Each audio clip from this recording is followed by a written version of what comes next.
Hello friends, welcome back to my channel. അപ്പോൾ ഞാൻ ഇന്ന് പറയാൻ പോകുന്നത് job vacancy national physical and oceanographic ലാബോറട്ടറിയിലേക്ക് വന്നിരിക്കുന്ന പുതിയ വേക്കൻസിയാണ്. ഇതിൻ്റെ ഡീറ്റെയിൽസാണ് ഇവിടെ കൊടുത്തിരിക്കുന്നത്. അപ്പം ഇത് നോക്കിയിട്ട് കെയർഫുള്ളായിട്ട് വായിച്ചു നോക്കിയതിന് ശേഷം അപേക്ഷിക്കാൻ പറ്റുന്നതിലെല്ലാം അപേക്ഷിക്കുക. അപ്പോൾ ആദ്യത്തെ വന്നിരിക്കുന്നത് computer science and AI or ML data science എന്നിവ പഠിച്ചവർക്കാണ് വന്നിരിക്കുന്ന വേക്കൻസി. നമ്പർ ഓഫ് വേക്കൻസി 12 എണ്ണമാണ് വന്നിരിക്കുന്നത്. പിന്നെ വന്നിരിക്കുന്നത് electrician and communication engineering electronics and communication എഞ്ചിനീയറിലേക്ക് വന്നിട്ടുണ്ട്. പിന്നെ ഇലക്ട്രിക്കൽ ആൻഡ് ഇലക്ട്രോണിക്സ് എഞ്ചിനീയറിലേക്ക് വന്നിട്ടുണ്ട്. പിന്നെ ഇൻസ്ട്രുമെൻറ്റേഷൻ എഞ്ചിനീയർ, ഇത് ടോട്ടൽ വേക്കൻസി 10 വേക്കൻസിയാണ് അതിന് വന്നിരിക്കുന്നത്. പിന്നെ മെക്കാനിക്കൽ വിഭാഗത്തിലേക്ക് വന്നിരിക്കുന്നത് 5 വേക്കൻസിയാണ്. മെക്കാനിക്കൽ എഞ്ചിനീയറിംഗ് ആണ് പറഞ്ഞിരിക്കുന്നത്. ഇപ്പോൾ എഞ്ചിനീയറിംഗ് ഉള്ളവർക്കാണ് ഇത് അപേക്ഷിക്കാൻ പറ്റുന്നത്. പിന്നെ chemical engineering, polymer science or ടെക്നോളജിയിൽ പഠിച്ചവർക്കും അപേക്ഷിക്കാൻ 4 വേക്കൻസിയാണ് വന്നിരിക്കുന്നത്.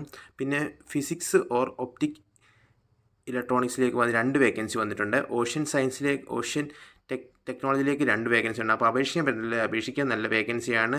ഏജ് ലിമിറ്റ് 28 വയസ്സാണ് പറഞ്ഞിരിക്കുന്നത്. അപ്പം ഇത് ഒഫീഷ്യൽ വെബ്സൈറ്റിൽ കയറി നോക്കിയതിന് ശേഷം മാത്രം അപേക്ഷിക്കുക. Thank you for watching my video. Please like and subscribe my channel.